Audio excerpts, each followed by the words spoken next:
Esta es la segunda conferencia de un ciclo de 3 que hacemos para conmemorar los actos, para poner fin a la conmemoración de los actos con motivo del 75 aniversario de la fundación y puesta en marcha del CRIDEA, que ocurrió entre 1945 y 1946.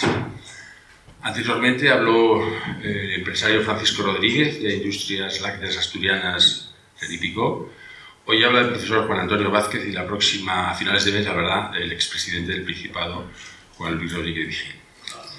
Realmente las personas que están aquí conocen de sobra los méritos del profesor Vázquez, pero, hombre, protocolariamente y con sumo placer digo algunas cosas de su trayectoria académica e investigadora. Catedrático, yo creo que de estructura económica, ¿no? Sí. Eso era antes, pero ahora no es. O sea, ahora es economía aplicada, efectivamente. Pero bueno, yo me quedo con estructura económica, que suena mucho mejor, por lo menos a mí me suena mucho mejor, de la Universidad de Oviedo. Fue decano de la facultad llamada entonces de Ciencias Económicas y Empresariales, ahora creo que también se llama de Economía y Empresa, efectivamente, entre 1986 y 1994. Y como todos sabemos, fue rector de nuestra universidad, de la Universidad de Oviedo, entre el año 2000 y el año 2008, en unos años clave en que la universidad española tenía que adaptarse a los tiempos de Bolonia, para resumir, ¿no? Todos conocemos este concepto, ¿no?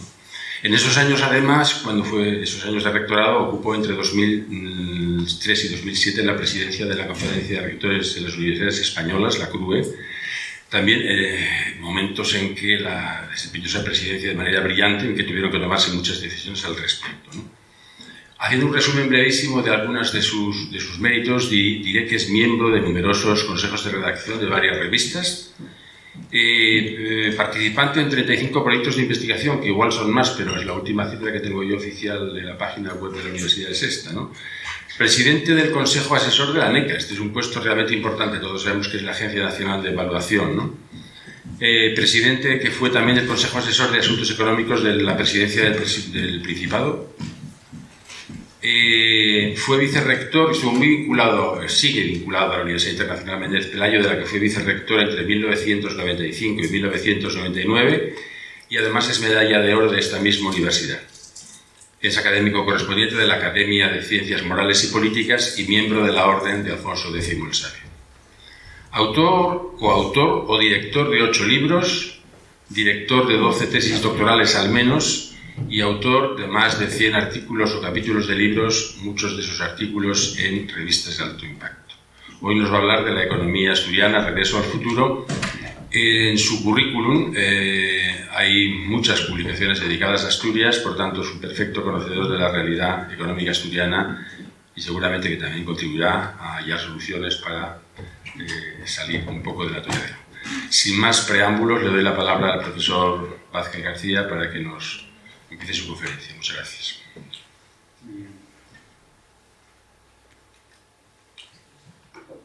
Muy bien, pues buenas tardes. Muchísimas gracias, Ramón, director, y muchísimas gracias al RIDEA por concederme el honor, el privilegio de participar en este ciclo que conmemora nada menos que los 75 años de la institución, y por hacerlo además en este ciclo con otras 2 personalidades queridas y respetadas, muy buenos amigos, Paco Rodríguez y Juan Luis Rodríguez. Muchísimas gracias, Ramón, además por tu presentación. Y muchísimas gracias a todos vosotros por acompañarme, ¿no? En una tarde un poco desapacible, os lo agradezco muy especialmente. Bueno, cuentan que Fernando Alonso, el campeón asturiano de Fórmula 1, conmocionado tras un choque en el año 2005, creyó estar en el año 1995. Y a veces yo tengo la impresión de que me ocurre algo similar cuando me pongo a hablar de economía asturiana. Es como si hiciese una especie de regreso al pasado y quedase un poco atrapado en una serie de problemas y de debates que yo llamo debate rotonda, generalmente de tono quejumbroso, de los que parece que nunca acertamos a salir. Para ser más preciso, lo que quiero decir es que a mí me parece que en Asturias, en estos momentos, que son momentos decisivos, están en juego una especie de dos dinámicas o de dos almas, en pugna soterrada y a veces menos que soterrada, más evidente, unas por regresar al pasado y otras por regresar al futuro, como el viajero en el tiempo de aquella saga de películas de Regreso al Futuro que hizo furor hace unos cuantos años. Bueno, lo que yo quiero defender hoy aquí es precisamente, y de ahí el título de la intervención y de la conferencia, es que debemos preocuparnos menos por regresar al pasado y tenemos que empezar a preocuparnos un poco más por regresar. La verdad es que la economía asturiana es una de las economías, como todos sabéis, más estudiadas, más diagnosticadas, más analizadas, y cabría pensar que está todo dicho ya. Hay cantidad de estudios que han formulado organizaciones empresariales, la universidad, diversas entidades, que con mucho tino y durante mucho tiempo verdaderamente han planteado los problemas fundamentales de Asturias. Por citar algunos de los que yo he formado parte más directamente, estudios como el ERA, la Estrategia para la Reindustrialización de Asturias, que por cierto promovió el presidente Juan Luis Vigil, que nos acompaña en esta sesión, y hay que agradecerle la iniciativa a él. Otros documentos como los documentos que hemos hecho estos pasados años en el Consejo Asesor de la Presidencia del Principado de Asturias, pues han desarrollado no solo diagnósticos, sino ejes estratégicos y propuestas, ¿no? Yo creo que en conjunto han contribuido todos ellos a articular una visión de región, o por lo menos una visión de región en el aspecto económico, ¿no?, de la región, que ha ido calando lenta y costosamente. Yo recuerdo siempre, mi testimonio personal es el de que cada vez que hemos hecho uno de estos estudios se descalificaba inmediatamente y transcurridos unos cuantos años, en cambio, empezaba a apreciarse mucho más, ¿no? Bueno, ha ido calando lenta y costosamente, pero no se ha traducido ninguno de ellos, a mi modo de ver, en una verdadera estrategia de acción. Al mismo tiempo, lo que pienso es que todo lo que decimos en todos estos estudios no es tan nuevo, verdaderamente, y que Jovellanos nos lo había dicho ya. Jovellanos había establecido cuáles eran los obstáculos o las capacidades de una economía, y desde luego es absolutamente aplicable a la economía asturiana, y él calificaba, como se ve en esta diapositiva, obstáculos derivados de la naturaleza, de los recursos, del aislamiento, de la falta de desarrollo de las ciencias útiles o del marco institucional inadecuado, y a la vez como capacidades, pues señalaba a veces las mismas, ¿no? Las luces, el conocimiento, la educación, la mentalidad, los auxilios procedentes de la inversión pública, en el lenguaje de la época de Jovellanos, o la libertad a la que él llamaba en el entorno institucional. Por lo tanto, casi podría decir que el futuro sigue estando donde siempre ha estado, ¿no? En las luces, en la educación, en la ciencia, en el marco institucional, en la seguridad jurídica y ahora, yo creo que ahora muy especialmente en el marco europeo, que es de referencia inexcusable, y en un compromiso con la eficiencia en el sistema productivo. Bueno, en total la idea es, lo principal está dicho ya, pero no quiere decir esto que no queden cosas por decir y sobre todo muchas cosas por hacer en un mundo que es absolutamente nuevo, que está cambiando y al que las tecnologías y muy particularmente y la COVID, las tecnologías digitales y la COVID han hecho cambiar más fundamentalmente. Para no quedarnos entonces en ese regreso al pasado al que yo creo que tienden muchas de las fuerzas de la dinámica regional, sino que caminemos de regreso al futuro, creo que estamos, mi tesis de fondo, es que estamos en un momento vital en Asturias. Asturias está en una encrucijada, que por cierto, una encrucijada es siempre, otra vez más, no es la única vez que ha estado en la historia, ¿no? Decía que, por cierto, una encrucijada es todo lo contrario a un callejón sin salida, porque en una encrucijada la clave está en acertar con el camino para salir. Y nos hemos encontrado con que tenemos diagnósticos, pero no hemos sido capaces de poner en marcha verdaderas estrategias eficaces de acción. Y yo me pregunto, y quiero preguntarme con vosotros en esta conferencia, ¿dónde están las llaves para actuar y para que nos decantemos por el futuro más que por el pasado? Creo que Asturias se enfrenta en estos momentos a una serie de dilemas cuya resolución va a ser fundamental para quedarnos en el declive o para avanzar hacia la dinamización económica.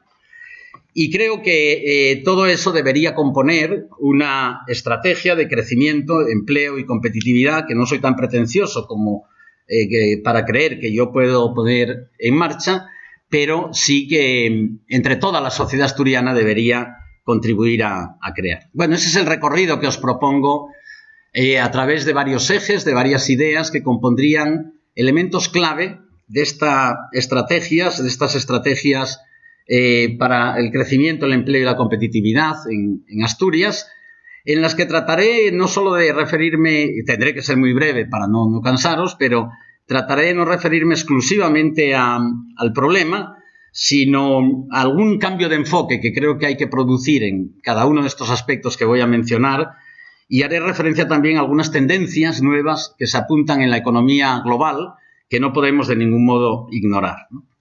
Bien, el primer dilema y la primera idea es si vamos a seguir por el crecimiento, camino de crecimiento o hacia el declive, ¿no? Bueno, Asturias ha seguido una senda de declive en estas pasadas décadas, eso es evidente. Y eso nos plantearía una pregunta inicial: ¿por qué crecemos menos, ¿no? Y si me permitís incluso la imagen, para mí gráfica, me he preguntado por qué declinó Perlora, que es una especie de metáfora de Asturias, y todavía sigue igual, ¿no? Bueno, hablarse de por qué no sé si nos conduce ahora mucho. Y prefiero más que hablar del por qué hemos seguido una senda del declive, lo que ahora creo que importa es que es imprescindible, y mucho más tras la crisis de la COVID, poner en marcha estrategias que permitan revertir esa situación. Creo que para eso Asturias debe asumir seriamente el dinamismo económico como absoluta prioridad y otorgar un protagonismo a la empresa mucho mayor que el que ahora tiene, un entorno y unas condiciones favorables para su desarrollo en todo el tejido empresarial, tanto aprovechando el potencial de las grandes empresas como dirigiéndose al amplísimo tejido de pymes. Esto requiere, desde luego, reorientar políticas aplicadas y, sobre todo, elevar el énfasis hacia esos objetivos de dinamización económica, crecimiento, empleo y competitividad que han quedado en buena medida relegados en la economía regional. Podría tratar de desglosar algunas de las medidas, pero eso nos llevaría muy lejos y no puedo responder a vuestra amabilidad asistiendo, cansándoos y alargando la conferencia más de lo debido. En todo caso, si queréis en el coloquio, después podemos abordar algunas de estas cuestiones. La segunda idea es que en la I+D y la innovación tenemos un pilar absolutamente fundamental para esa dinamización. No solo tenemos que contar con un marco empresarial favorable, sino que creo que es una de las claves más fundamentales. Y además tenemos que hacerlo no solo por las convicciones que todos tenemos acerca de lo estratégico y lo clave que es la I+D y la innovación, sino que tenemos que hacerlo porque las nuevas tendencias en la economía mundial a lo que están apuntando es a un desplazamiento de las inversiones, del empleo, de los negocios, de la actividad, de lo material a lo inmaterial, entendiendo por lo inmaterial lo que tiene que ver con la I+D, con la ciencia, con los datos, con los procesos, con las ideas, con la reputación, que son elementos claves para la dinamización económica, para una dinamización económica que sin ello es imposible alcanzar en el momento actual, ¿no? Lo que yo me pregunto acerca de la I+D regional es ¿por qué en I+D en Asturias el todo es menos que la suma de las partes? Porque verdaderamente tenemos recursos, pero la suma de esos recursos nunca dan el resultado que debiera dar. Y si esto es así, esto tiene que remitirnos a varios problemas, pero sobre todo a un problema de organización. Fundamentalmente a un problema de organización. Tenemos más capital humano muchas veces que recursos en ocasiones, pero sobre todo que resultados obtenidos en el conjunto del sistema de ciencia, tecnología e innovación de Asturias. Bueno, creo que eso nos lleva entonces a la necesidad de hacer una reorientación estratégica de la I+D+I. Algunos pasos se están intentando, pero creo que habría que actuar con más contundencia en la revisión de criterios de asignación de recursos, en la coordinación de los instrumentos del sistema, en la eficacia, en la propia evaluación, que muchas veces es inexistente. Tendríamos que avanzar probablemente en la conexión transversal en agrupaciones sectoriales que permitan aprovechar economías externas de unas y de otras. Y tendríamos que pasar a una concepción que nos permitiese valorizar la I+D, en la medida que la percepción tradicional es poner dinero en I+D, y el cambio que tenemos que procurar es que la I+D nos proporcione dinero también, las dos cosas simultáneamente. El tercer ámbito es el de muy fundamental, el de la protección social. Asturias cuenta con un sistema amplio, siempre insuficiente, pero amplio de protección social, y es verdaderamente un logro por el que debemos felicitarnos todos, ¿no? Pero requiere cambios importantes para su sostenibilidad, en primer lugar, y en segundo, para asumir nuevos enfoques de las políticas sociales de este siglo XXI y de los nuevos riesgos que existen en la economía y en la sociedad en la actualidad. Como señala, ahí está la fotografía del reciente premio Princesa de Asturias Amartya Sen y premio Nobel de Economía, que señalaba: ¿podremos convivir con la desigualdad? No podremos convivir con la desigualdad, habrá que combatirla, pero habrá que combatirla primero con suficiencia y, en segundo lugar, adecuándola a los nuevos riesgos que vivimos en este momento. Esos nuevos enfoques de la protección social apuntan en la actualidad, y creo que deberíamos hacer una reflexión y un replanteamiento en este sentido, apuntan más a capacitar más para proteger mejor. No se trata solo de remediar ex post, sino de capacitar ex ante y de capacitar para la autonomía personal y para evitar la exclusión. Y no se trata ya en ocasiones solo de proteger a los que están fuera del sistema productivo, sino en muchas ocasiones las nuevas formas de precariedad que se presentan en un sistema productivo en el que estamos basculando y desplazándonos desde el empleo permanente al trabajo intermitente. No digo al trabajo temporal, digo al trabajo intermitente. Bien, creo que hay tres ideas transversales que yo defiendo en este campo. De forma muy sucinta serían: primero, para repartir hay que crear, y por lo tanto, para tener un buen sistema de protección social, tenemos que crecer con más dinamismo y con más intensidad de lo que crece la economía asturiana en este momento. En segundo lugar, lo he comprobado personalmente. Cuando tuve la ocasión de hacer una campaña electoral, una de las cosas que me sorprendieron verdaderamente fue encontrarme con la magnitud de las necesidades sociales que había en Asturias, unas mejor atendidas, otras inatendidas, ¿no? Y llegué a la convicción de que es imposible que el sector público pueda atender todas las demandas de protección social que existen en Asturias. Y por lo tanto, una idea es que hay que buscar fórmulas imaginativas de participación privada y de implicación del tercer sector, porque si no, será difícil que podamos nunca cubrir esa brecha. En segundo lugar, creo que tenemos que pensar también la protección social en términos de vinculación a la generación de actividad. Para que esto no quede opaco y obtuso, pondré el ejemplo. La dependencia es una necesidad de protección social, ¿no? Pero la dependencia ha generado y genera muchos puestos de trabajo, empresas, etcétera. Es una forma en que se está vinculando protección social con vinculación a oportunidades de generación de actividad. Y por último, tendremos que atender además a los nuevos riesgos que aparecen en la sociedad actual, fundamentalmente relacionados con las nuevas formas de precariedad en el empleo, vinculadas en muchos casos a las empresas y a la economía digital. El cuarto elemento, la cuarta idea, es que el elemento más estratégico donde hoy se encuentra el valor en toda la economía global es precisamente en la economía del conocimiento y la educación, ¿no? y por lo tanto Asturias debe hacer de ello una prioridad no solo retórica, sino eficaz.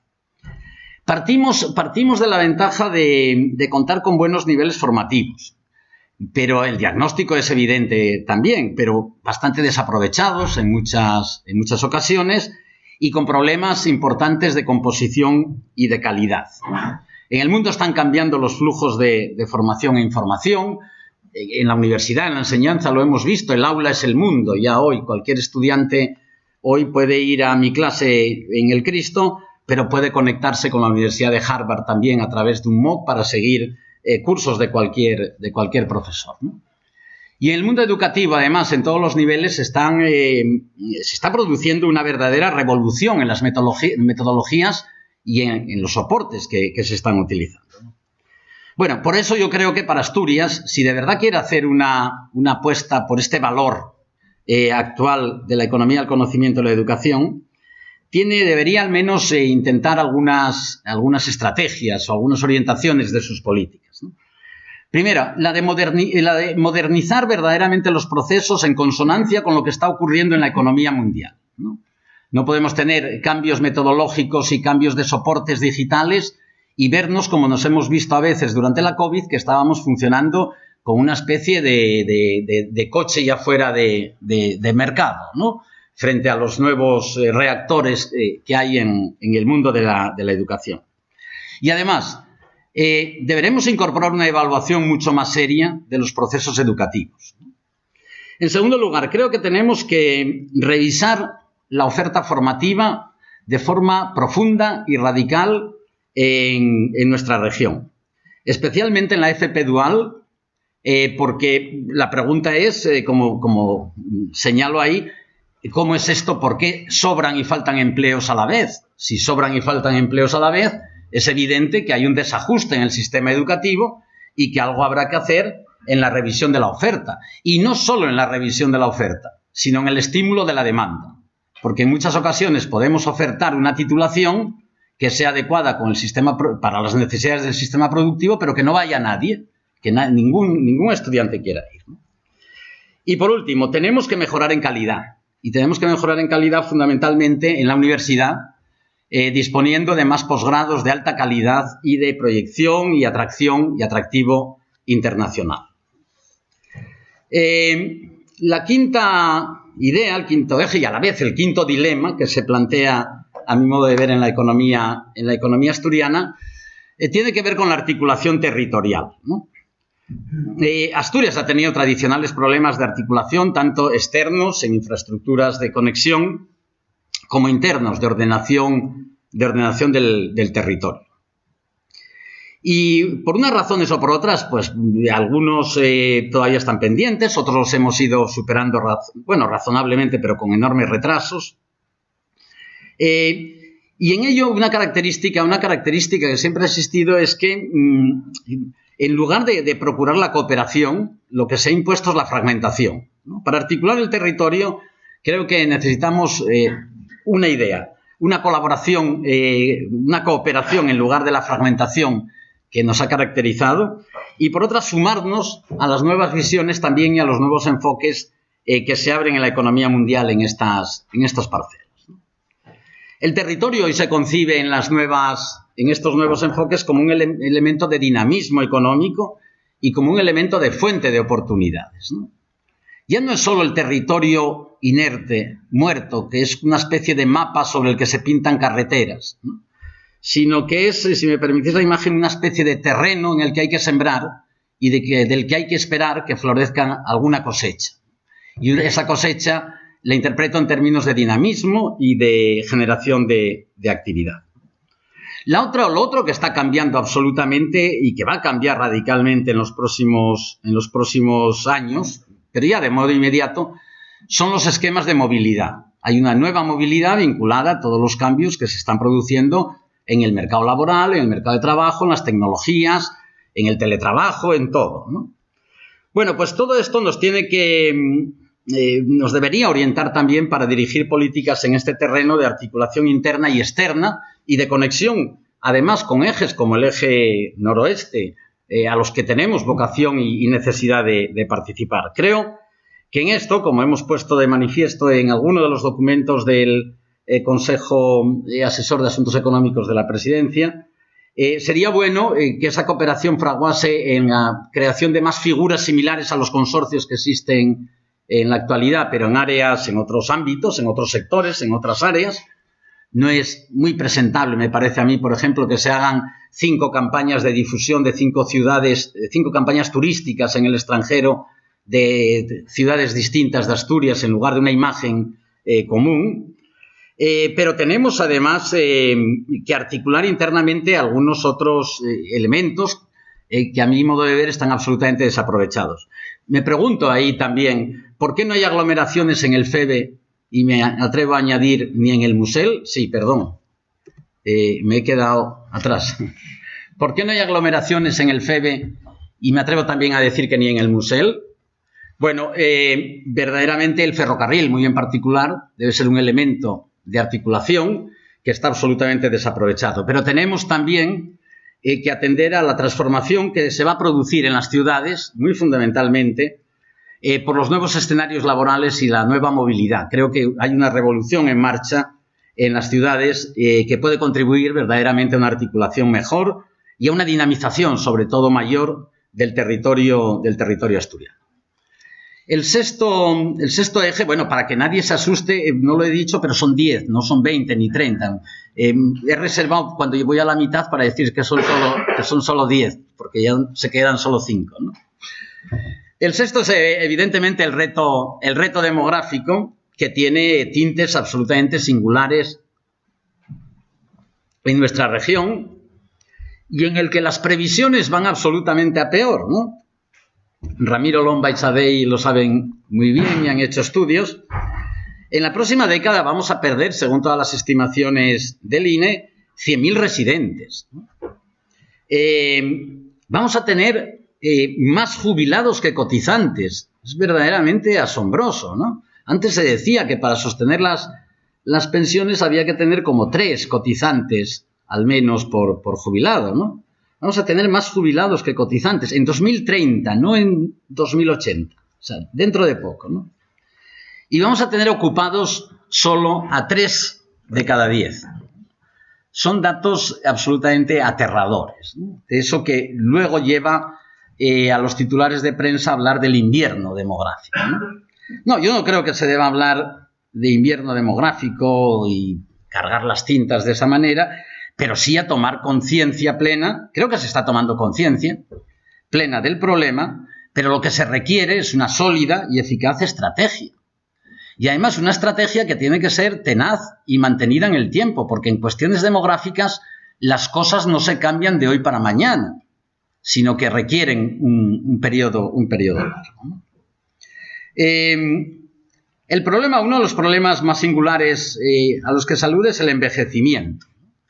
Y yo quiero decir que creo que el problema no es el envejecimiento. O sea, vivir muchos más años es estupendo. Yo lo celebro absolutamente todos los días, ¿no? El problema está en la natalidad, en la baja natalidad. No resolveríamos el problema liquidando mayores, sino que empezaremos a resolver el problema seguramente teniendo cohortes mucho más jóvenes de población.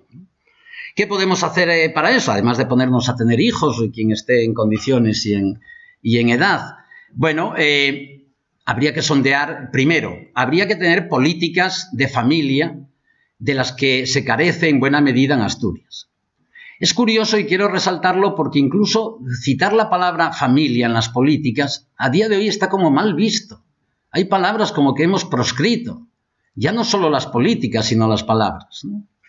Y por lo tanto, políticas de familia más potentes serían absolutamente imprescindibles, como hacen otros, por ejemplo, en el País Vasco, ¿no? Bueno, tendríamos que hacer algo, porque ahí me lo pregunto, ¿por qué se van los jóvenes y no llegan inmigrantes? Más allá yo muchas veces he pensado que más allá de todos los indicadores que usamos habitualmente, tasa de paro, crecimiento del PIB y por habitante, etcétera, etcétera, un indicador más soterrado, pero a mi modo de ver mucho más rotundo y más contundente, es justamente esto. Si un territorio no es capaz de retener a sus jóvenes y a ese territorio no llegan inmigrantes, Ese territorio está expresando un absoluto fracaso económico y no sé si me atrevo a decir que también social. Podemos hacer algo, o habrá que hacer algo, y habrá que hacer algo eficaz para retener a jóvenes y no sé si para atraer a inmigrantes. El reto del despoblamiento es otro de los grandes retos que, desde luego, creo que remite a la necesidad de mayores dotaciones de servicios y a incentivos para la generación de empleo en las zonas y de actividad en las zonas más afectadas. Pero quiero añadir, para no alargarme más en este punto, quiero añadir que yo quiero ver también el envejecimiento como oportunidad. El envejecimiento es un problema, sobre todo para los que envejecemos, ¿no? Pero es también una oportunidad. Porque en la economía silver, como ahora se llama, esa economía está demostrando un potencial, un crecimiento, una capacidad, unas normas especiales de comportamientos económicos que una región envejecida no puede desaprovechar, no puede desechar, sino que tiene que tratar de generar actividad en torno a esa oportunidad que se abriría. El punto 7, la séptima idea y el séptimo dilema, es la transición de lo mineral a lo ambiental. Bueno, esta transición nosotros de lo mineral ya la hemos hecho, y a lo ambiental tenemos muchos recursos que nos permite poder hacerlo, ¿no? Es una transición a la que nos debemos sumar, desde luego. Por otra parte, todas las tendencias globales están apuntando a una prioridad de la economía verde, circular, del reciclaje. Y no solo a eso, sino a las oportunidades que abren las economías de colores. Antes citaba la de los mayores, pero la de la cultura, la de los recursos marinos, etcétera, etcétera, que nos hagan también transitar de una especie de cultura industrial a una industria cultural, entre otros aspectos, ¿no? Pero bueno, para hacer esta transición, uno de los ámbitos fundamentales creo que está en el mundo rural. En un mundo rural que ha hecho muchas transiciones, muchas reconversiones, pero que sigue absolutamente desaprovechado y sin fuentes estables de empleo y de actividad, ¿no? Bueno, yo he hecho dos preguntas ahí. Una, bueno, ahí solo figura una. ¿Por qué si la sidra y tan nuestra, las botellas, los vasos, los corchos y a veces las manzanas y los escanciadores son de fuera?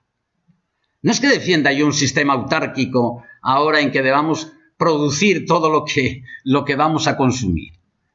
Pero si tenemos unos recursos, ¿por qué no somos tan capaces de aprovechar más algunos de ellos? Y la segunda cosa que me pregunto, aunque no lo he puesto ahí, es ¿por qué cuesta más un videojuego que un chatín? Porque yo he descubierto eso. Para mí ha sido un verdadero descubrimiento hace un tiempo, ¿no? Bueno, creo que ambas cosas lo que están indicando es verdaderamente ese mundo rural absolutamente desaprovechado, en el que para dinamizarlo pues habría que aprovechar el impulso que hay de muchas empresas tractoras, algunas muy conocidas que existen en nuestra región, el potencial del sector agroalimentario, pero reformas en las explotaciones, en la propiedad, en la dimensión, en la fiscalidad, en la organización, en los rendimientos de esas explotaciones, ¿no? Y la otra transición que tenemos en marcha es la transición energética.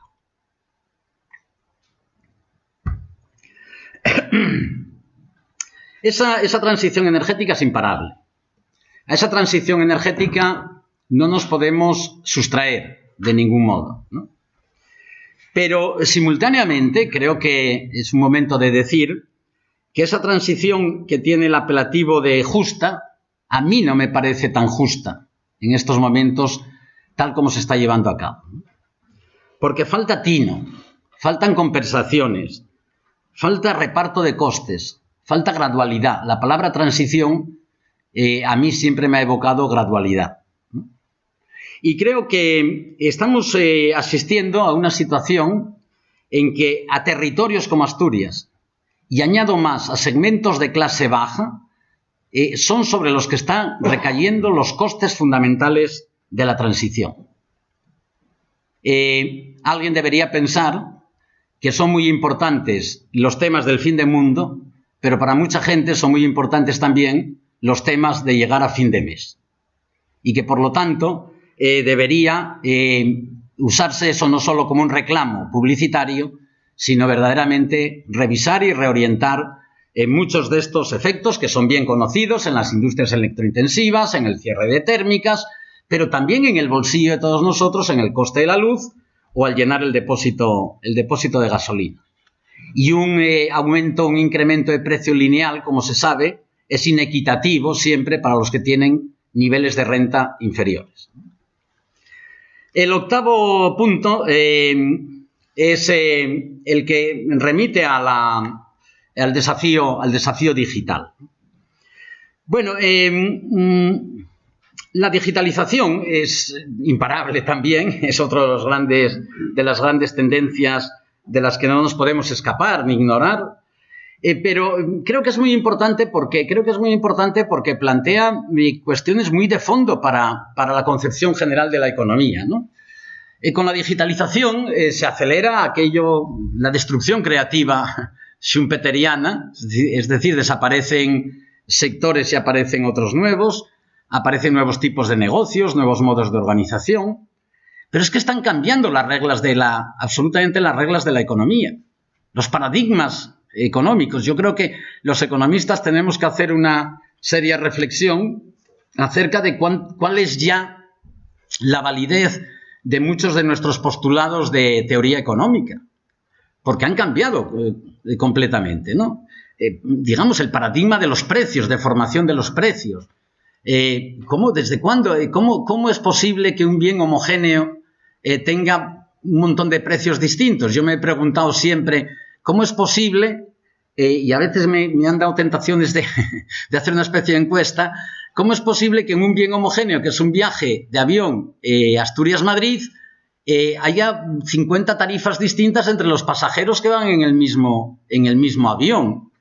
Es decir, está cambiando absolutamente todos los paradigmas y las reglas de la economía. Desconocer eso sería como refugiarse en una especie de aldea perdida frente a la dinámica imparable de la aldea global. Yo creo que esto nos plantea además un dilema que es un dilema muy asturiano, que es el dilema de repliegue o de proyección interna o de proyección externa.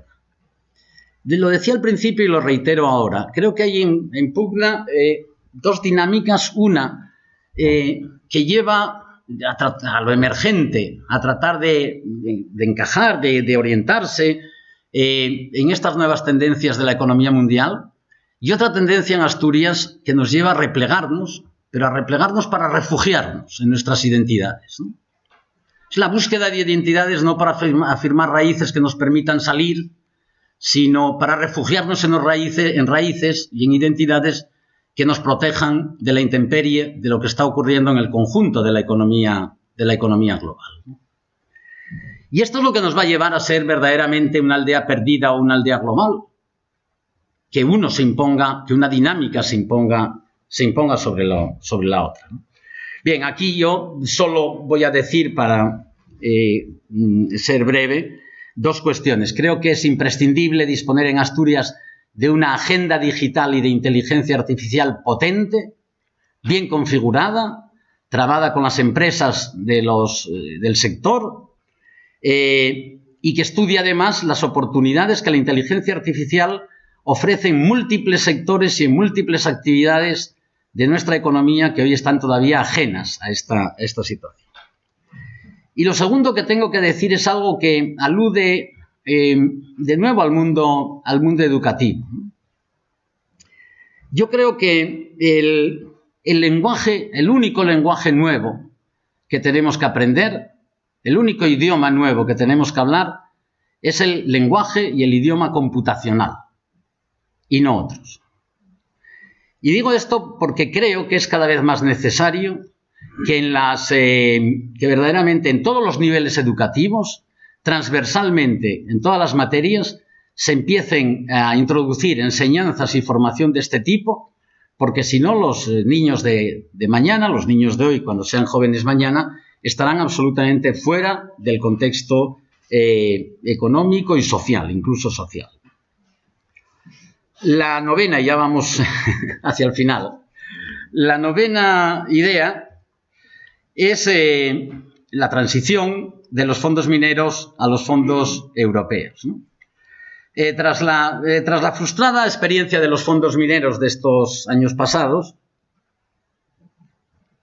se nos ofrece ahora una segunda oportunidad, ¿no?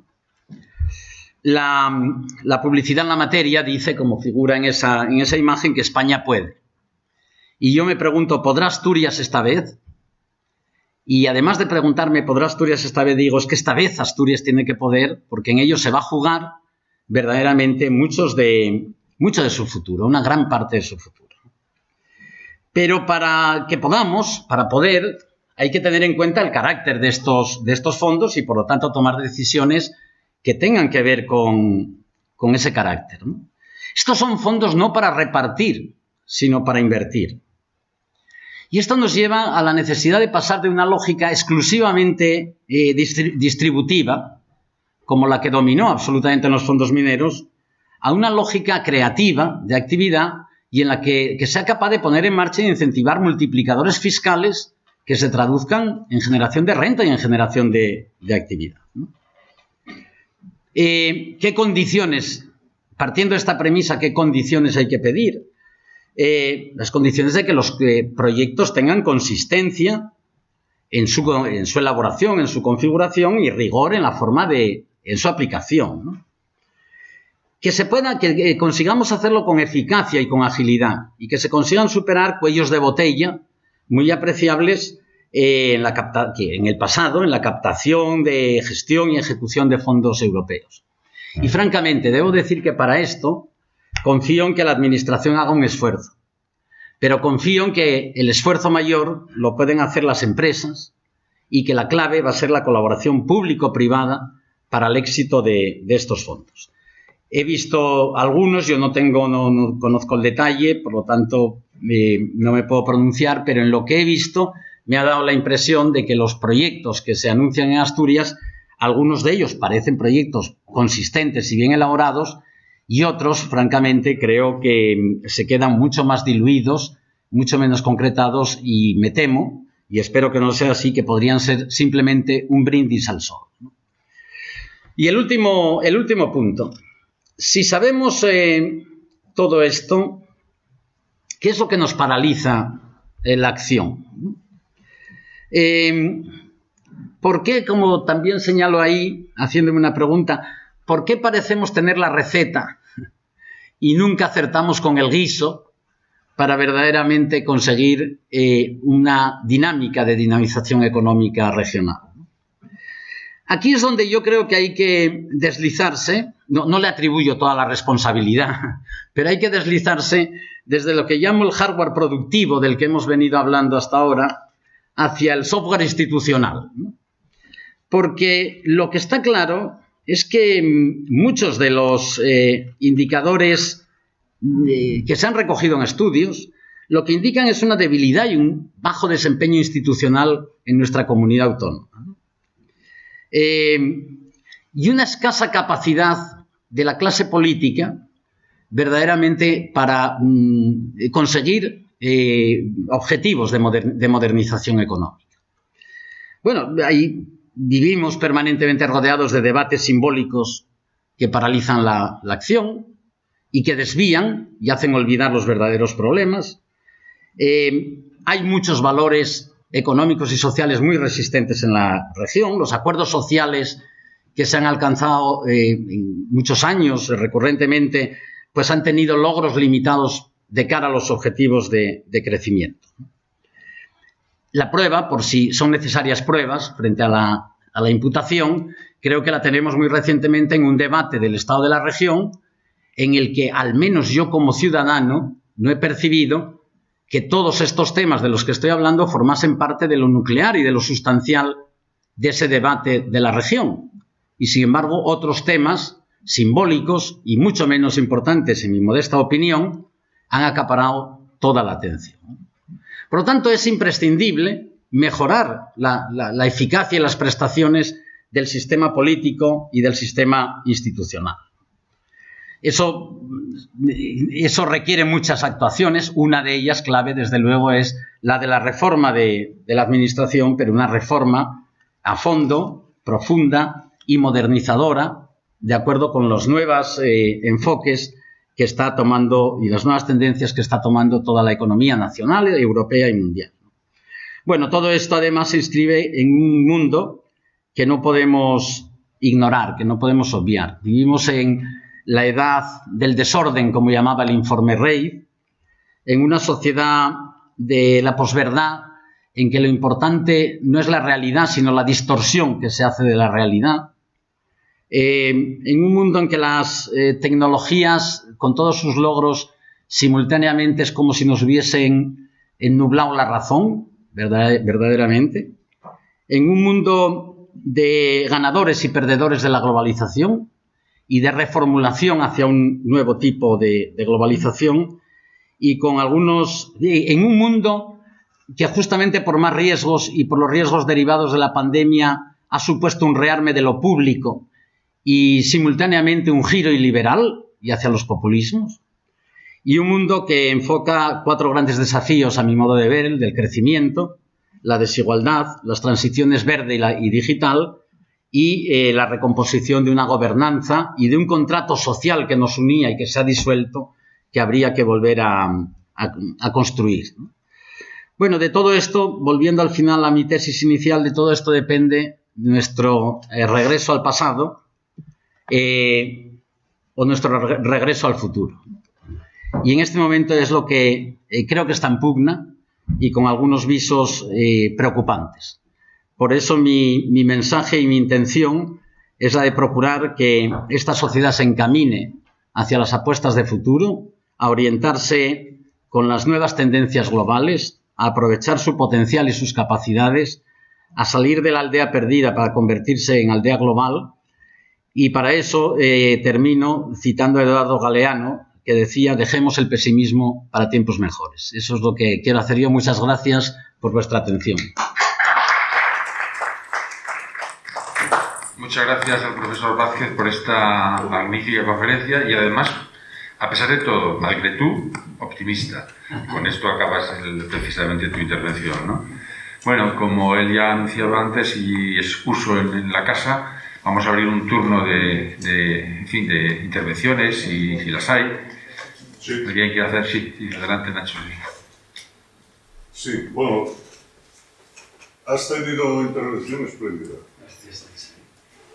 Y desde luego, lo que pasa es que no estamos en una situación lamentable, no nos engañemos. Es decir, que en estos momentos, en esos 10 puntos que has planteado, que enlazan, por supuesto, muy bien en aquellos X puntos que había también en aquel programa ERA del que has hablado, y así se empezó una película muy importante, ojo, y que no sirvió para nada, ojo. Y eso realmente, esas cosas, hay que ponerlo todo esto encima de la mesa. Y claro, en el encima de la mesa fundamental es que es un fracaso del partido que ha tenido más fuerza durante todos los años democráticos en esta región, que se llama el PSOE, punto. Yo soy del PSOE, no hay problema, y sigo siendo del PSOE. Pero el fracaso es gordísimo. Es decir, la primera etapa esta que empezó con el programa ERA, bueno, el fracaso fue espectacular, porque el resultado de aquel programa era espléndido. Realmente era una base que tú bien lo conoces porque lo has coordinado tú y te ha tocado. Y Juan Luis, que creo que está ahora con nosotros, empezó la película él como presidente. No sirvió. Pero en estos momentos estamos 30 años o 30 y tantos, yo creo. Ahí no pones la fecha, ojo, recuerda, lo pongo ahí. Yo creo que es un 80 y...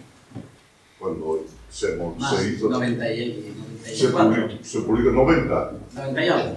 Sí, bueno, pero exacto, que se publica ayer, y además con gran ventaja que se publica en un libro que está ahí y cualquiera que lo necesite, o por Dios, que vaya a las bibliotecas, porque ahí está, realmente se ha distribuido muy fuerte en todos los sitios.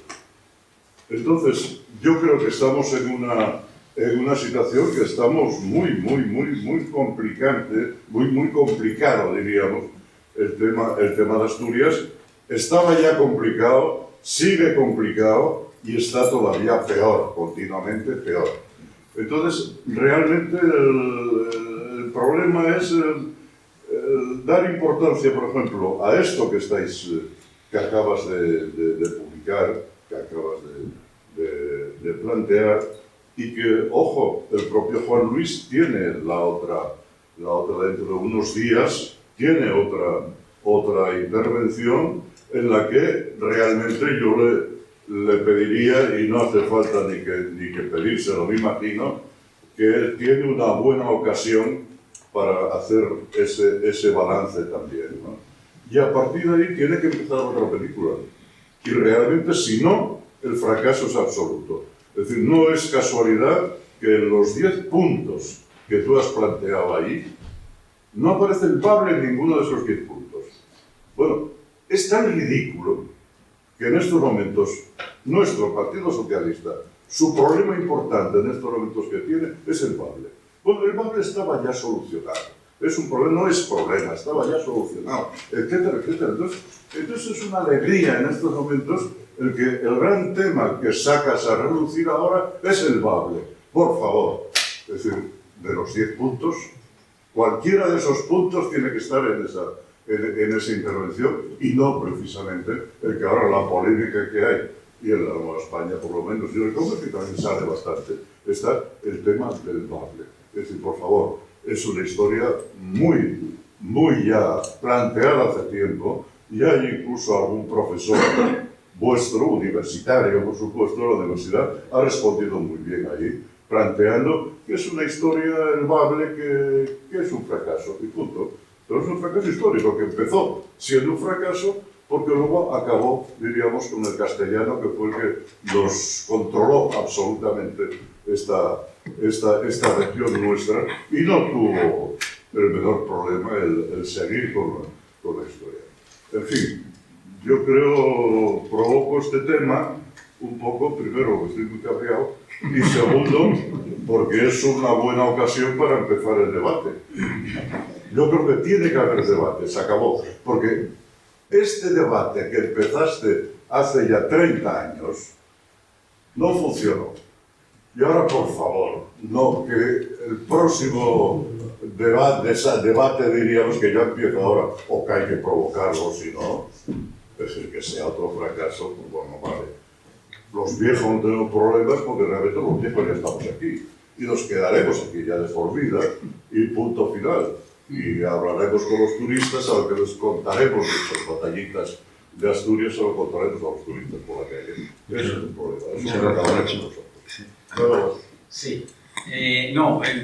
Nacho, muchas gracias. Primero, quiero decir además que tú tuviste mucho que ver con el ERA también. Me consta directamente que tú estuviste en la génesis apoyando a Juan Luis Vigil y además con el contacto con Castells, que fue protagonista de ese trabajo. No, yo lo que creo, Nacho, sobre el Bable o el asturiano o lo que sea, mi opinión es notoria, nítida y manifiesta. Desde luego yo me opongo a cualquier oficialidad y tengo muchas razones para invocarlas, pero no es el tema de mi conferencia. Sencillamente no tengo ningún problema en ocultar mi posición, sino todo lo contrario, ¿no? Y creo que hay muchos argumentos.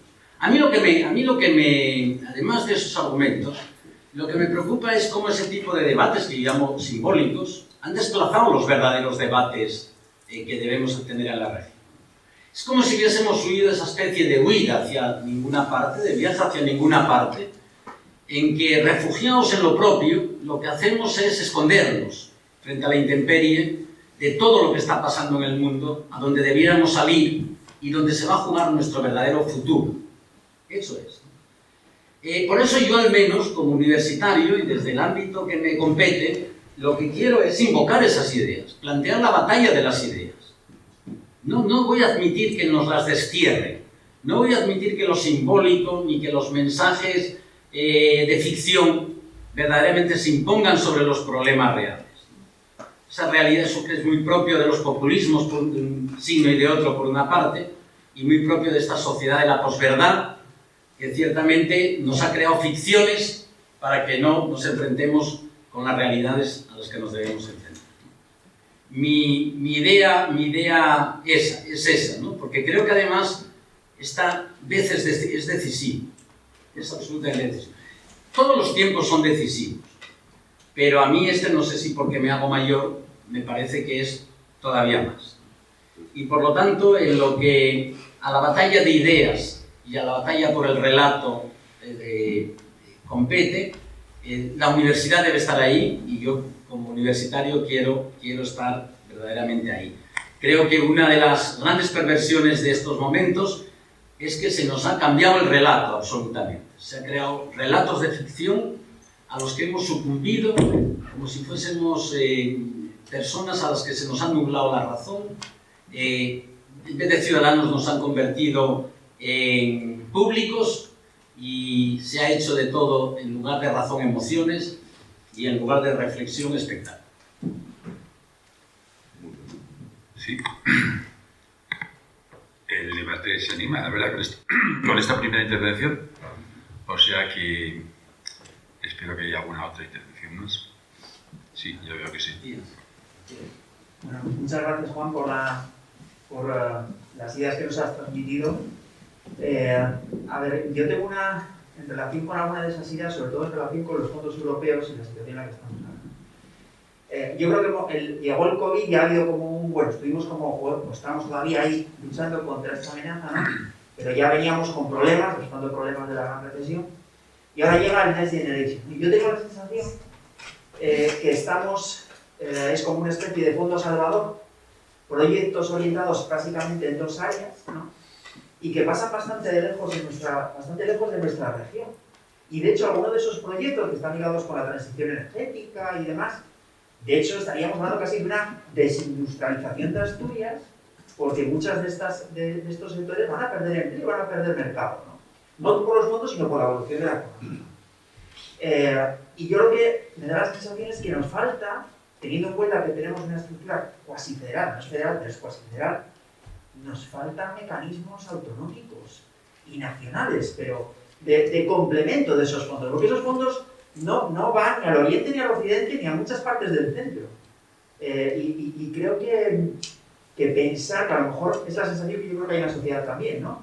De que eso nos puede salvar de ayudar a tener actividad económica, puede, una parte sí. Pero yo creo que habría que complementarlo con estrategias más, como bien comentabas tú, más locales, más aprovechando esas ventajas que tenemos, que las hay, ¿no? En distintas áreas, y yo creo que tiene que ser ahora. No tenemos que esperar a ver lo que va a pasar en 2 o 3 años, ¿no? Creo que estamos perdiendo la oportunidad de aprovechar ese tirón europeo con unos planes propios, ¿no? Simplemente guiar, porque la administración no va a solucionar, no. Será al final la empresa, será además, pero yo pongo el mismo ejemplo, ¿qué hace alguien del occidente, porque yo soy del occidente, ¿no? ¿Qué le decimos a todos estos empresarios, pequeñas y medianas empresas del occidente? ¿Cómo les ayudamos? Que los empresarios te dicen que no tienen trabajadores, que no acceden a ayudas, y yo creo que necesitamos un plan, ¿no? Y yo no veo el plan, la verdad. No, Matías, tienes mucha razón, ¿no? Yo tampoco veo el plan, es la idea. Hombre, me he autopropuesto no ser quejumbroso. Decía al principio que los discursos sobre economía asturiana suelen ser muy quejumbrosos y ya cansan un poco, y trato, dentro de lo que cabe, de no ser tanto, pero no tanto como ignorar los problemas que hay, ¿no? No, es verdad, ahora se ha convertido probablemente por una cuestión de marketing político sobre todo, los fondos europeos son una especie de bienvenido Mr. Marshall, ¿no? Y son importantes, no cabe duda, y van a transformar a aquellos que sean capaces de ofertar proyectos para que los transformen. No es que vaya a caer el maná, sino que son proyectos por los que hay que competir, proyectos a los que hay que ir, proyectos que deben surgir de aquí, y luego proyectos que tienes que ser capaz de ejecutar bien.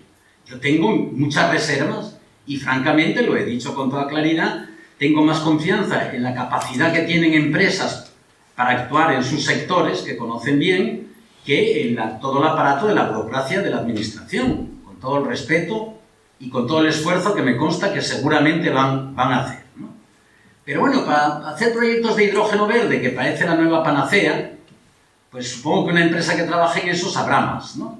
Y además, no he oído a nadie, yo no soy nada experto en estos temas, aquí en esta sala hay personas muy conocidas, pero no he oído a nadie todavía tampoco decir nada del hidrógeno verde. De repente las buenas palabras se convierten en un acto de fe absoluto.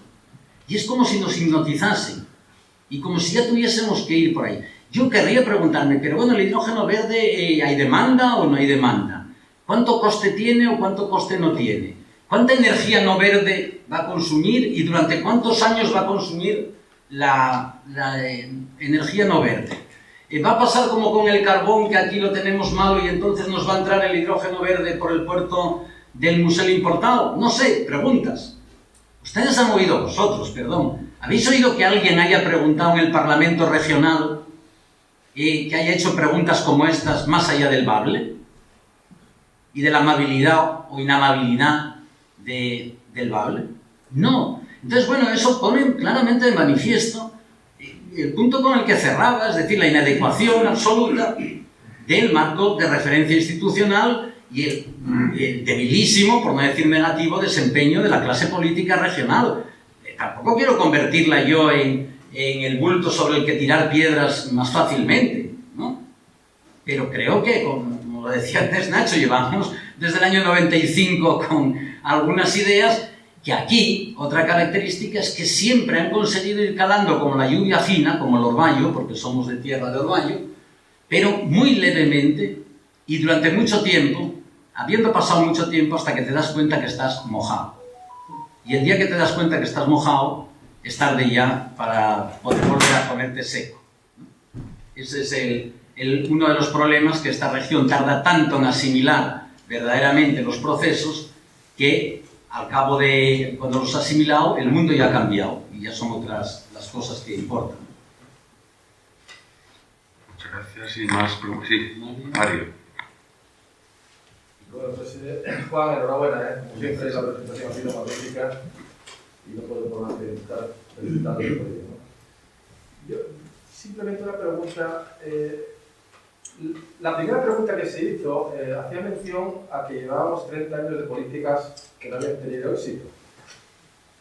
¿Puedes profundizar un poco más en esas políticas que no han tenido éxito y que por lo tanto habría que remarcar, indicar y decir por ahí no vamos? Si quieres te hago una segunda pregunta. Sí. No has comentado nada respecto a la industria cultural, ¿no? Que yo creo que es un tema de futuro importante, ¿no? Música, etcétera, etcétera, todo esto que está asociado también con videojuegos, con todo este tipo de cosas, ¿no? No sé si quieres comentar algo más en torno a eso. Sí. No, mira, ¿por qué no han tenido éxito, Mario? Bueno, gracias ante todo. Tendría que contarte el ERA entero, o algo así, ¿no? Es muy, he dicho, claro, hay tantos estudios, tantos diagnósticos, tantos análisis muy bien hechos sobre por qué han fracasado políticas en Asturias, que resumirlo en un titular es como imposible, ¿no? En todo caso, si me permites, te diría, porque no se han tenido en cuenta los enfoques y los puntos que yo he tratado de señalar en esos 10. En cada uno podríamos decir uno, ¿no? ¿Por qué? Pues porque se ha primado, por ejemplo, la lógica distributiva sobre la lógica de creación de riqueza. Porque no se ha conseguido crear un entorno y un marco fiscal, financiero, organizativo favorable para las empresas. Porque la educación, pues bueno, nos hemos conformado con que funcione como funciona, ¿no? Porque la I+D pues ha ido como ha ido al tran-tran, con recursos menores y esfuerzo inversor menor que en otros territorios, pero sin replantearse la esencia verdaderamente, ¿no? de eso. Porque hemos vivido ajenos a las nuevas tendencias, a estar en la punta de las nuevas tendencias. El mundo económico es un mundo muy competitivo, es como una carrera veloz, en la que no puedes estar en la grada mirando, ni de espaldas, sino que tienes que estar en la carrera y tratar de ocupar las primeras posiciones siempre. Bueno, por muchas cosas que un día tú y yo tomando un café, pues podemos charlar con más calma. La industria cultural, yo he dicho un momento, por hacer un juego de estos de palabras que suelen gustarme a mí, que habría que pasar de, bueno, que una transición también posible es la transición de una cultura industrial a una industria cultural. Yo creo mucho, absolutamente mucho, en el potencial de la cultura, y de la cultura no solo contemplada como elemento de enriquecimiento personal y de disfrute personal, sino como elemento generador de actividad. Es otro de los planteamientos que normalmente no se han hecho en Asturias, ¿no? O sea, está todo lleno de cosas que responderían a tu primera pregunta. Tenemos el mayor número de museos del mundo, seguramente, por habitante. ¿Y qué relevancia tienen todos ellos? ¿Y cuántos visitantes hay en cada uno de ellos? ¿Y cuánto se cobra? Porque en Asturias tenemos cierto pudor por cobrar. Es decir, es curioso, ¿no? Que es tanto como valorizar nuestros propios recursos. Yo he vivido experiencias, además, que tienen que ver con lo que tú señalas, ¿no? Cómo se ha atendido a ciertas formas instaladas de actividad cultural, que por otra parte me parece muy lícito, no solo muy lícito, sino muy necesario, pero cómo se ha desconocido todo un mundo que llega de industrias relacionadas con los videojuegos, con todas esas cosas que a mí me resultan extrañas, pero que como ciudadano percibo y que por lo tanto un gobernante debería percibir también, ¿no? Yo he visto cómo se han hecho actos en sitios absolutamente desangelados y sin embargo no se hacía ese acto en torno al Calatrava, hace 2 o 3 años, antes de la COVID, el día que había la Cometcon, que tenía unas filas que daban vueltas a todo el Calatrava, de padres, madres, niños, abuelos, hijos, menores y no sé cuánto, ¿no? Bueno, es que no tenemos capacidad siquiera de captar las demandas. Yo entré a ver Cometcon ya por casualidad, ¿no? Por curiosidad, perdón. Bueno, bien, pues no me impacta más ir a la Bohème, en el Campo Amor, a mí, por formación cultural, pero eso es un sector absolutamente vivo en el que hay que estar, con el que hay que conectar, en el que hay que aprovechar para generar actividad, ¿no? Por lo tanto, estoy plenamente de acuerdo contigo en lo que apuntabas de que la industria cultural es un elemento clave, ¿no? Sí, más preguntas. Jorge había pedido. Así. Sí, Juan, gracias y enhorabuena por la intervención, muy acertada y buen resumen. Cogiendo un poco tu respuesta a una pregunta anterior sobre el hidrógeno verde, que como bien dices, nadie se pregunta lo que debiéramos preguntarnos sobre él y cuándo lo tendremos y demás, y yendo al tema energético, el que más conozco, ¿no crees que sobra bastante ideología en muchas de las actuaciones que se han hecho y que se hacen? Y que, claro, eso al final lo tenemos que pagar los ciudadanos, ¿no? O sea, uno está viendo los precios de la electricidad, del mercado mayorista, que llamamos el pool, de 300 euros, 250, y les sorprende cuando siempre lo vio a 60 euros y demás, y no pasa nada, ¿no? Pero les sorprende más el que por decisiones de nuestros gobernantes vamos a depender del gas que no tenemos, ¿sí? Para los próximos 8 o 10 años hasta que ese hidrógeno verde se cumpla. Como ya nos dijeron en su momento que cuando tuviéramos muchos molinos íbamos a tener muchos coches eléctricos para poder almacenar la energía que sobrara de los molinos cuando hay viento, y no hay más que recordar en 2010, que no está hace mucho, pues las profecías del ministro de entonces para 2015 y 2020 de cuántos coches eléctricos había en España, pues 1000 veces más o 10.000 veces más de los que hay, ¿no? Tendríamos ahora más que casi todos los del mundo aquí en España, si se hubieran cumplido esas promesas. Pues con el hidrógeno verde puede pasar algo parecido, ¿no? Pero es que no solo vamos a depender del gas que no tenemos, sino que además no podemos buscarlo, ¿sí? O sea, y uno se sorprende que por ley está prohibido buscar nada fósil aquí. Oiga, eso va a ser necesario en los próximos años. En Noruega, para que no les vamos a dar lecciones de verde, de menos verde que nosotros, pues saca petróleo y gas a Asgaya, que decimos aquí. Nosotros aquí pues hemos tomado unas decisiones que nos van a poner en riesgo grave los próximos años. Y desde luego en riesgo grave de carestía, de cosas tan elementales como la electricidad. No sé con qué vamos a fabricar nada, ¿no? Claro, uno se sorprende cuando vamos a tener 40.000 megavatios de placas solares y ni una se va a hacer en España. No hay ninguna previsión de que se hagan en España. O sea, que para los puestos de trabajo serán los que limpian las placas solares. Y bueno, no quiero extenderme, ya me entiendes. No sé tu opinión sobre... No, aquí importa la tuya, verdaderamente, porque tú eres un experto, aparte de por conocimiento, por experiencia y por años trabajando, y ya sabes que yo siempre he tenido muy en cuenta tu opinión en estos temas, ¿no? No, pero estoy completamente de acuerdo contigo, y es algo que de una forma muy sintética trataba de decir en esa transición justa entre interrogantes, ¿no? Yo creo que lo estamos pagando ya. Se plantean problemas enormes, problemas de garantía del abastecimiento energético, no solo de coste. Ahora estamos, algunos países, ya sabes tú, que se están replanteando, cuidado, que hay problemas de garantía del abastecimiento, ya no solo del coste, ¿no?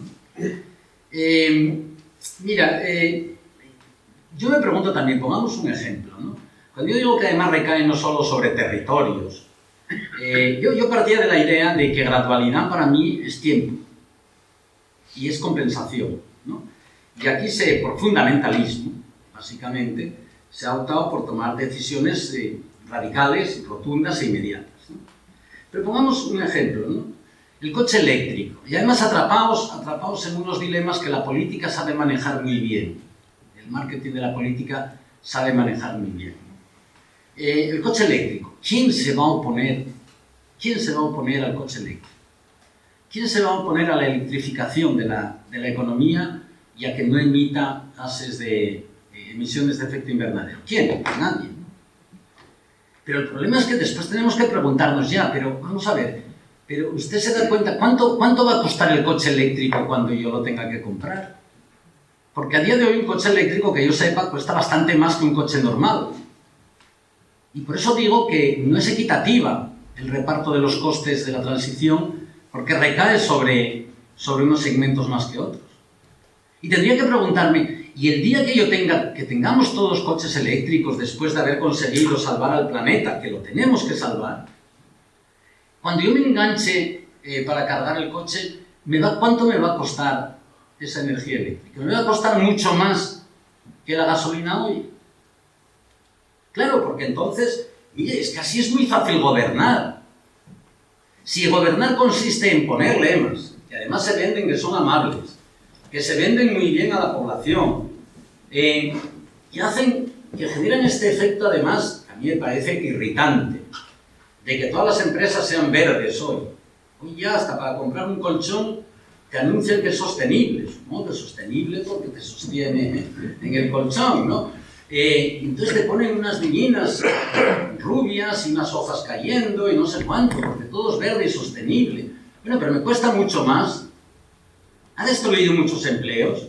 Incluso yo diría, el objetivo del fin del mundo, incluso deberían de ponerse al del fin de mes. Pero hombre, hay que procurar que no sea este mes exactamente. Hay que procurar que pase algún tiempo para que podamos ir encajando las cosas. Y podemos tener algunas ayudas. Yo celebraré que un día una ministra del ramo pues diga, yo tengo el objetivo de no sé qué, pero voy a dotar estos fondos cuantiosos para las familias más desfavorecidas que no pueden hacer frente a esto. O para una clase media que está perdiendo contingentes y que está reduciéndose sensiblemente. Estudio que no es solo, además, que eso hay que incorporarlo a los análisis, ¿no? Hay estudios de CaixaBank interesantes en que se ve cómo el flujo de clase media dividida, media alta, media media, media baja, pues la media baja está pasando a ser clase baja y la media media a ser media baja. Y hay una especie de escalonamiento hacia abajo, ¿no? Bueno, de esto sabes tú más que... Sí. Muchas gracias. Yo quería hacer ponías que había una migración selectiva de los jóvenes, el reto demográfico. Y eso yo creo que tiene dos consecuencias. Una, que se atrofia el aparato reproductor, da igual que los estímulos que des a la natalidad, si no hay personas de esa edad, nos da igual, este es un problema muy serio. Y el otro, que los emigrantes generalmente son las personas más atrevidas, más pujantes, más ambiciosas, con lo cual se empobrece la sociedad que queda. Hay un famoso dicho de Bill Rogers sobre eso. Y entonces yo me pregunto si esto no será una de las causas más importantes para que no se puedan llevar a cabo todas estas acciones que se plantean al no tener el talento suficiente, porque que emigre la gente es muy bueno, siempre que haya inmigración, siempre que la inmigración sea tan robusta como esta. O sea, los intercambios van, pero claro, si tenemos solo salidas y no tenemos entradas, pues la sociedad se empobrece y de otra forma se enriquece con nuevas formas de ver el mundo. Sí. Y entonces,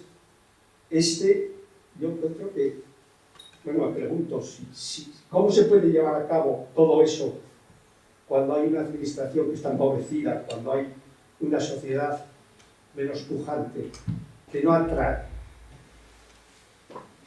Pues, Martín, dinamizando el conjunto de la economía. No hay, es decir, siento que parece muy abstracto y muy general, pero solo creciendo mucho más, dinamizando la economía, modernizando la economía, y eso requiere actuaciones en todos y cada uno de estos puntos, ¿no? La salida de jóvenes, como tú dices, es fundamental, primero es muy dolorosa, en todos los sentidos, ¿no? Y hago el matiz tuyo, ¿no? No es que salgan, claro que tienen que salir, lo que pasa es que tienen que salir, tienen que tener la posibilidad de volver o de quedarse, y no podemos perder permanentemente una fuga de talento, ¿no? Yo decía que para mí un fracaso de una región, de un territorio, es que los jóvenes no seamos capaces de retenerlos y no lleguen inmigrantes, que no encuentran atractivos para venir aquí. Son fundamentales obviamente, para el problema de la natalidad, pero claro, si los incentivos me los dan a mí, no creo que ya a estas alturas contribuya mucho a que repunte la natalidad de la región, pero como tú decías, es fundamental, ¿no? Yo creo que hay otro elemento, además, lo apuntabas tú, es que solo puedo estar de acuerdo.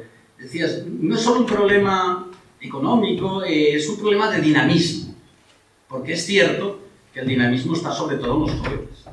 Y si los jóvenes se van, obviamente es un problema de empleo, no es otro problema, ¿no? Hay un estudio, un documento reciente, muy interesante, publicado por el Círculo Cívico de Opinión y elaborado por un profesor de la Universidad de Oviedo, Rodolfo Gutiérrez, que analiza precisamente este problema de los jóvenes y el problema de los jóvenes relacionado con un problema de empleo. Podemos hablar de brechas generacionales, podemos hablar de pautas y de cambios de comportamiento de un tipo y de otro, pero el problema central es un problema de empleo. ¿Y cómo se hace eso? Pues no con una única acción, me temo, sino reorientando políticas que tengan que ver con esa estrategia de competitividad, crecimiento, empleo, ¿no? Pero claro, si los mensajes hemos elevado en los últimos años alguna vez a mensaje fundamental en Asturias la competitividad, no. Hemos hablado de otras cosas, ¿no?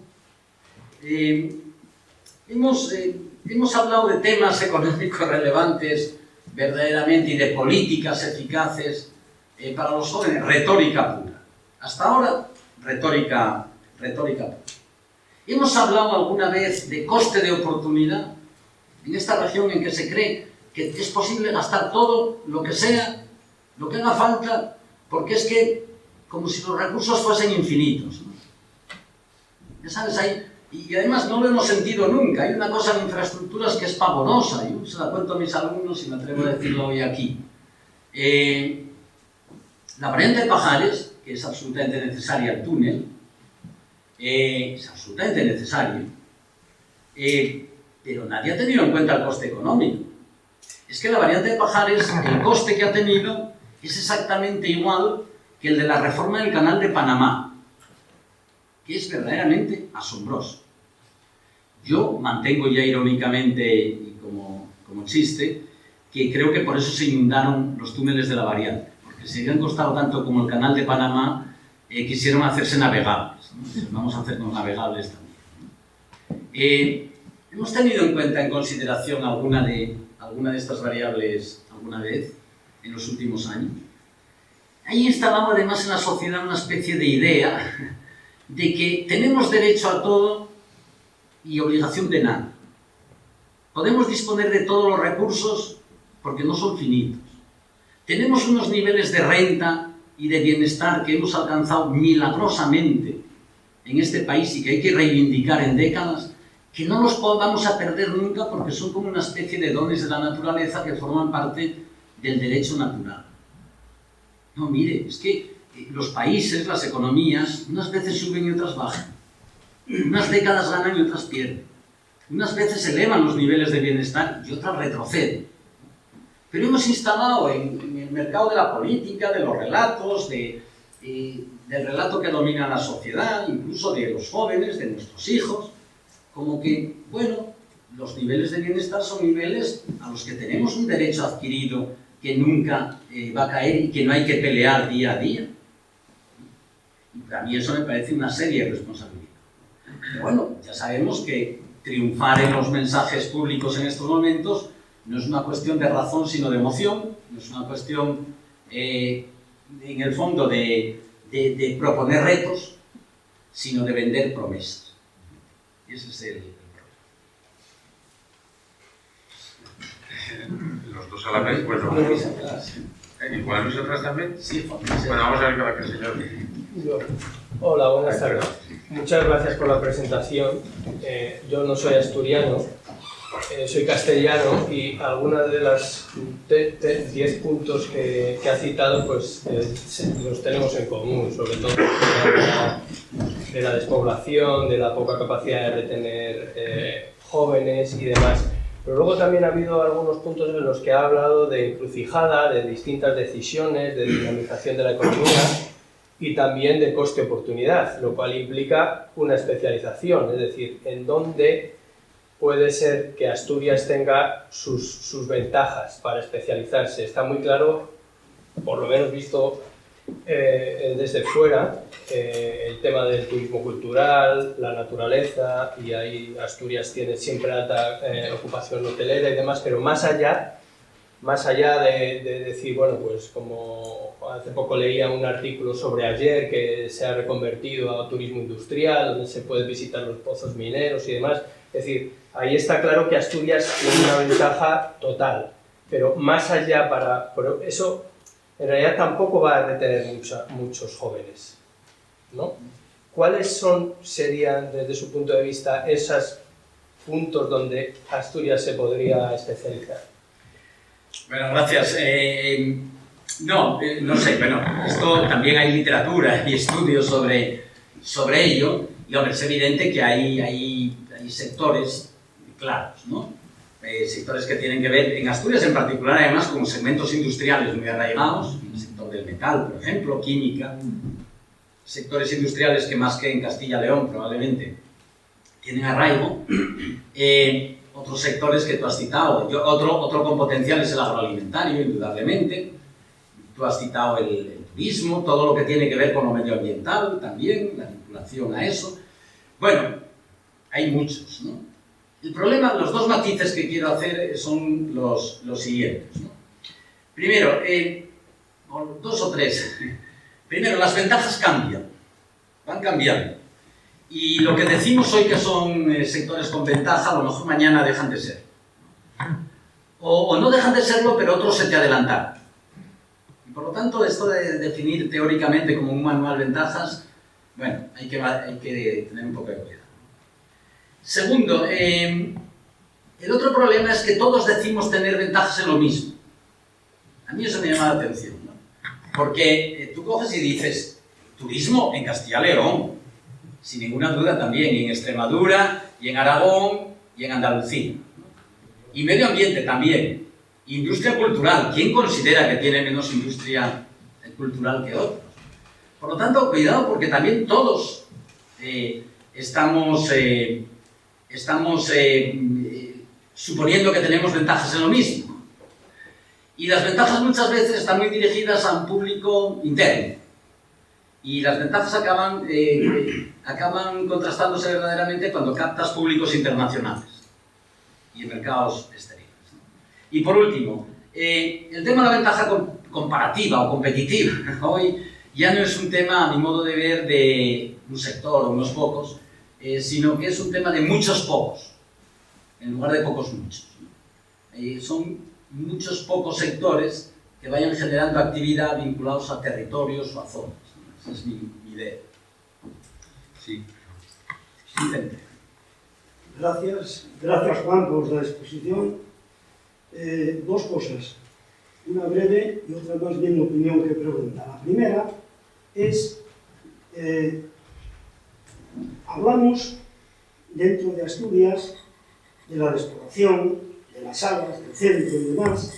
¿Cuál es o cómo enfocas tú personalmente el tema del área metropolitana central de Asturias, ya varias veces iniciado y dejado, y comparándolo, o por lo menos ver qué supondría eso para los objetivos de repoblamiento de lo rural, de revalorización de lo rural, de las salas de Asturias, etc. O sea, el área metropolitana de Asturias como motor económico. Esa una. Y luego ya, es más que en opinión, a mí me preocupa mucho, hablamos de transición justa, y hay que, lógicamente, la palabra justa siempre tiene una connotación ética, o moral según cada creencia religiosa, ética.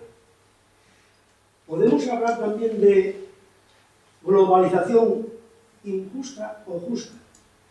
Pero la globalización está en muchas formas, engloba a lo otro. Tenemos ejemplos sobrados en la historia en donde la economía fue, si no tan rápido como ahora, todo el tema de la globalización, sí fue apoyándose en criterios técnicos, por supuesto, solo faltaría que no habría futuro, pero con un tratamiento ético que me parece que es fundamental. Yo creo que esa fue la diferencia principal del triunfo de la socialdemocracia en Europa, ejemplo de lo técnico y de lo ético, y probablemente, y es una opinión meramente personal, si ponerle correcciones a la globalización injusta, la pandemia nos ha enseñado unas cuantas cosas, fabricar cosas y bienes de servicio a niveles ínfimos y luego trasladarlos a otra parte del planeta. Pero si esa globalización tiene que tener una corrección, mi opinión es que nunca deberá ser solo criterio técnico, porque los criterios técnicos están muy bien y hay que crear una repartición, etcétera. Totalmente de acuerdo, yo ahí no. Pero probablemente el neoliberalismo esté dando muchas señales de que ha prescindido de la ética para quedarse solo con lo económico. Entonces, el binomio ética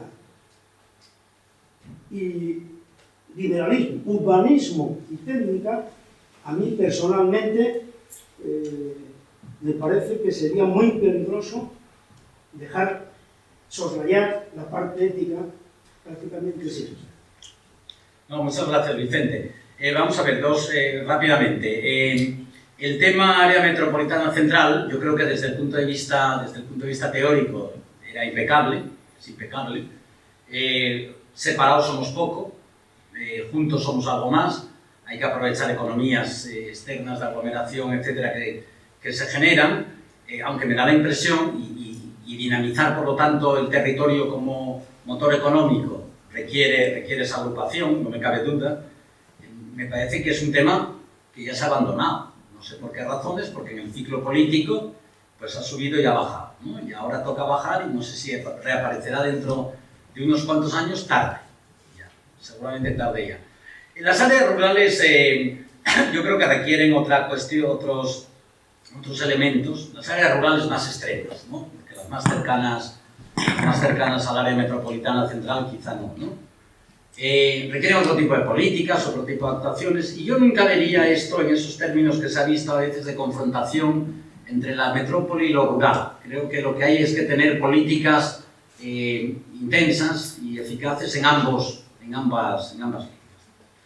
Respecto de la otra cuestión que planteas, sí, obviamente, tú dices, sí, el hablar de transición justa tiene una connotación ética, y dices, obviamente. Y dices, ¿y hablamos de globalización justa también? No, la globalización no es justa. La globalización ha tenido ganadores y perdedores, clarísimamente. Y esto no lo digo yo, grandes teóricos de la economía que han escrito libros estupendos han dicho cómo ha sido ganadores o perdedores para territorios, para clases sociales, para sectores, para unos, para otros, ¿no?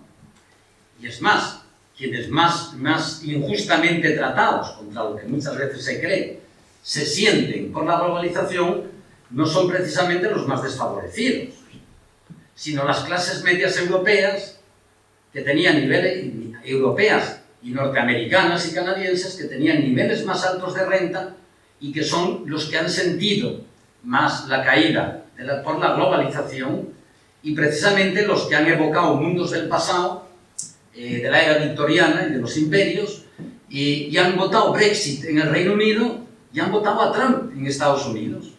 Estos son los perdedores en términos de segmentos de clase social de la globalización.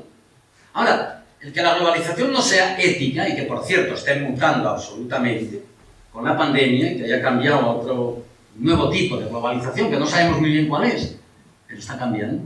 Es decir, el virus parece como que se ha inoculado también a la globalización y ha hecho que mute la globalización, ¿no?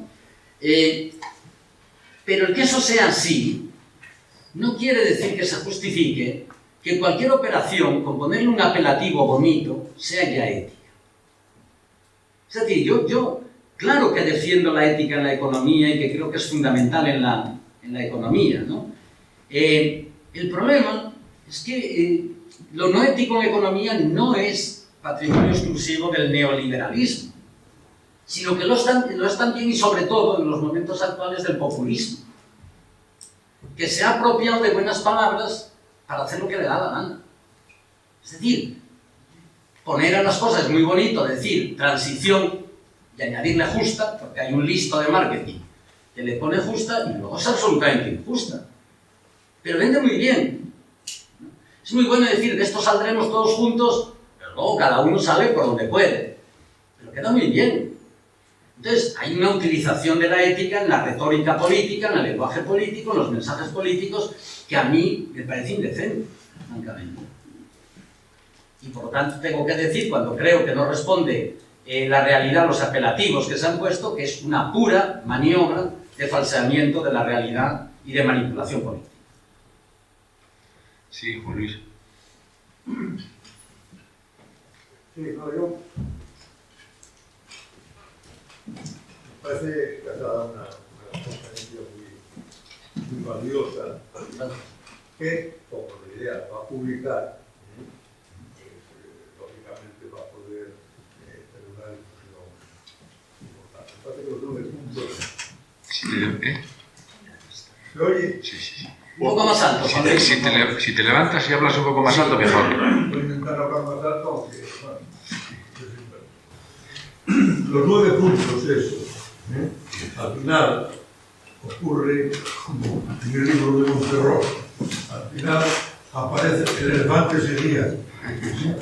Y el elefante sería ahí porque en una región tan pequeña como Asturias, con 1 millón de habitantes, claro, el elefante de ese aparato institucional, esa administración absolutamente arcaica, incapaz de moverse, salvo con unos parámetros casi elefantiásicos. Y es el que, probablemente entiendo yo, que hace casi inviable ya no la puesta en marcha de la mayor parte de las medidas que dicen, sino simplemente su análisis. Y eso es Es verdad, desde esa frase de Galeano, que hay que ser optimistas, pero ¿cómo se puede ser optimistas cuando a un proceso de reforma de la administración se responde con que hay que meter a todos los interinos y simplemente porque están ahí? Entonces, claro, cuando si hay algo que hacer de verdad es sacudir con una energía brutal, brutal, todo un aparato administrativo que en definitiva luego infecciona también al político, para hacer, y nos encontramos con que el proceso de reforma se limita con la manera que los interinos se los desmontar y los sindicatos a quedar como toda la vida haciendo lo que les da la gana. Digo, esto tristemente es lo que yo estaba dando vueltas después, pero como uno de Monterroso, al final el elefante estaba ahí y los pisotea de nuevo. Claro, Juan Luis, por eso yo acababa con dejemos el pesimismo para tiempos mejores por animarme a mí mismo, ¿no? Y por animarme, completamente de acuerdo contigo. Bueno, pues si no hay ninguna otra pregunta, pues muchas gracias. Yo la verdad es que me siento muy contento de esta conferencia, de la anterior y espero de la que venga también, porque esto fortifica la imagen del RIDEA como un foro abierto para que aquí se puedan discutir. Lo importante sería que los políticos, los que nos gobiernan, viesen estos debates. Desde luego la conferencia la van a tener en YouTube, pero me temo que no la verán o que la verán un poco. En todo caso, que la viesen, pero bueno, algo va a calar con toda seguridad. Muchísimas gracias, profesor Vázquez, por estar aquí esta tarde y a ustedes todos por haber venido. Muchas gracias.